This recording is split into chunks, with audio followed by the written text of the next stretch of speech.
So a miniature greenhouse poses some challenges. If you're dealing with a walk-in greenhouse that's small, you're going to have a lot of temperature fluctuation, and temperature fluctuation can stress the plants. So if you're building a small greenhouse, make sure that there is enough thermal mass on the north side of the greenhouse to help buffer some of that temperature fluctuation. Thermal mass is just something that is thick. That could be concrete, it could be large tanks of water. It could be large raised beds filled with soil.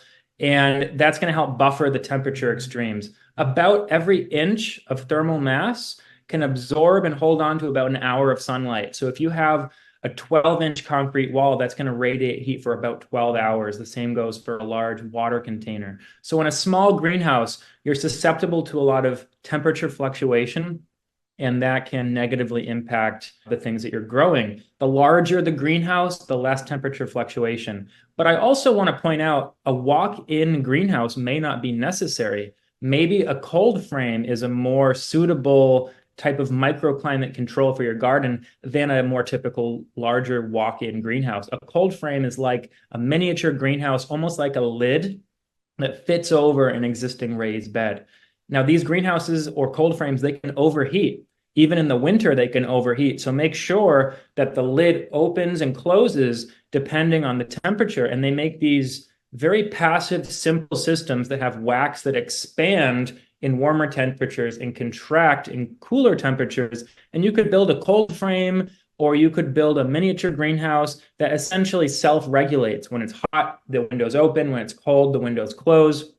If it's a walk-in greenhouse, expect a lot of temperature fluctuation. But if it's a cold frame that fits over a greenhouse, you're basically only using this in the coldest months. And the way to really maximize the use of a cold frame is start your winter garden with kale or arugula or spinach or mache or Asian greens or tatsoi, whatever you're growing that's cold hardy. Start your winter garden in the fall when there's still enough sunlight in the sky. So start that garden in late August or September. It's opposite in Australia or on the southern hemisphere, but I'm going to speak as though we're in the northern hemisphere. Start your winter garden in the fall, get your plants established, then put your cold frame or your miniature greenhouse over that winter garden to protect it once the temperatures start to get really low in late November, December, January, February, March.